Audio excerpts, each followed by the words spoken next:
Hello guys, welcome back our channel. അപ്പോൾ ഇന്നൊരു productive evening വ്ളോഗാണ്. ഇന്ന് ഞാൻ എല്ലാ ആഴ്ചയിലും ഒരു ലോങ് വീഡിയോ ആയിട്ട് ഇടുന്നതായിരിക്കും. സോ ഏത് കണ്ടൻറ്റ് വേണമെന്ന് നിങ്ങൾ ഈ വീഡിയോയുടെ താഴെ കമൻറ്റ് ചെയ്യാൻ മറക്കല്ല കേട്ടോ. പിന്നെ നിങ്ങൾ നിങ്ങളുടെ പേരും കൂടെ കമൻറ്റ് ചെയ്തോ. ചിലപ്പോൾ ഞാനൊരു നെയിം മീറ്റിംഗ് ചാലഞ്ച് നടത്തും. അപ്പോൾ ഞാൻ ഈ വീഡിയോയുടെ താഴെ വരുന്ന പേരായിരിക്കും സെലക്ട് ചെയ്യുന്നത്. സോ ഇന്ന് ഞാൻ പഠിക്കുന്നത് ഹിന്ദിയാണ്. സോ അങ്ങനെ ഞാൻ ഹിന്ദി അങ്ങനെ പഠിക്കാറില്ല. കോമൺ ആയിട്ട് ഞാൻ വേറെ ഏതെങ്കിലും സബ്ജക്റ്റാണ് എടുക്കാറ്. ഇന്ന് ഹിന്ദി പഠിക്കാനുള്ള മെയിൻ റീസൺ എനിക്ക് നാളെ എക്സാമാണ്. സോ ആ നാളെ കഴിഞ്ഞിട്ടാണ് ഈ ഒരു വീഡിയോ ഇടുന്നതെങ്കിലും അന്ന് എനിക്ക് എക്സാമാണ്. അതിൻ്റെ തലേന്നാണ് ഞാൻ ഈ വീഡിയോ എടുക്കുന്നത്. സോ അത്യാവശ്യം ഞാൻ കുറച്ച് ദിവസം മുന്നേ എനിക്ക് എക്സാമിൻ്റെ ഡേറ്റ് പറഞ്ഞുകൊണ്ട് തന്നെ എനിക്ക് കുറച്ചൊക്കെ പഠിക്കാൻ പറ്റി. പിന്നെ അന്ന് പഠിച്ചതൊന്നും ചോദിച്ചിട്ടുണ്ടായിരുന്നില്ല. സോ ആശയം പിന്നെ പഠിച്ചിട്ടുണ്ടായിരുന്നു. പിന്നെ എനിക്കപ്പോഴത്തേക്കൊരു കൊറിയർ വന്നു.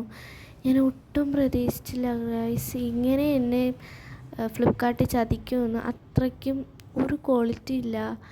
ഭയങ്കര സൈസ് ആണെങ്കിൽ ചെറുതാണ്, ഒരു ഉള്ളൂ, ഒരു മുഖം പോലും മര്യാദയ്ക്ക് കാണാൻ പറ്റാത്ത കണ്ണാടിയായിരുന്നു ഗൈസ് ഞാൻ ഓർഡർ ചെയ്തതെന്ന് എനിക്കറിയത്തില്ലായിരുന്നു.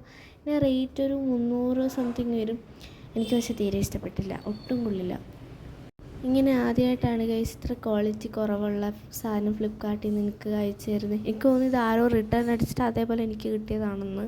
അതിൻ്റെ പാക്കേജിങ് ഇപ്പോൾ തറയും വീണ് അതങ്ങ് പൊട്ടിപ്പോകുന്ന രീതിയിലുള്ള പാക്കേജിങ് ആയിരുന്നു. അതെനിക്ക് തീരെ ഇഷ്ടപ്പെട്ടില്ല. പിന്നെ അതൊക്കെ കഴിഞ്ഞിട്ട് ഞാൻ പിന്നെ കുറച്ച് നേരം ഇരുന്ന് എഴുതി. ഈ കാണുന്ന ടെസ്റ്റിലുള്ള പാരഗ്രാഫ്സ് അതൊക്കെ കാണുമ്പോൾ ചെറുതാണെങ്കിലും നല്ല എഴുതി കഴിഞ്ഞാൽ അത്യാവശ്യം ഒരു പേജെങ്കിലും നിറയും, അത്രയ്ക്കും ഉണ്ടത്. സോ ഞാൻ ഫസ്റ്റ് പാരഗ്രാഫൊക്കെ എഴുതി. അത് നിങ്ങൾക്ക് കണ്ടാൽ മനസ്സിലാവും, ഇത്ര ഉണ്ട് ഗൈസ്. അങ്ങനെ അതൊക്കെ ഒന്ന് കാണാതെ എഴുതി എല്ലാം സെറ്റാക്കി. പിന്നെ ഇടയ്ക്കിടയ്ക്ക് കുറച്ച് റെസ്റ്റൊക്കെ എടുക്കും.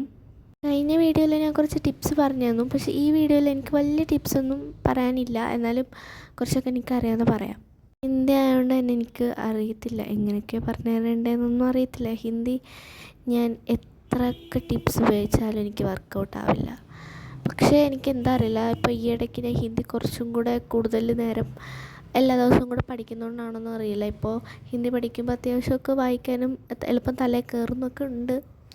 മറന്നു പോകുന്നത് എപ്പോഴും എക്സാമിൻ്റെ അടുത്ത് എക്സാം എഴുതുന്ന സമയത്ത് അതിൻ്റെ ഫസ്റ്റ് ഒരു വേർഡ് മാത്രമേ എനിക്ക് ഓർമ്മ കാണും, ബാക്കിയൊന്നും ഓർമ്മ കാണത്തില്ല.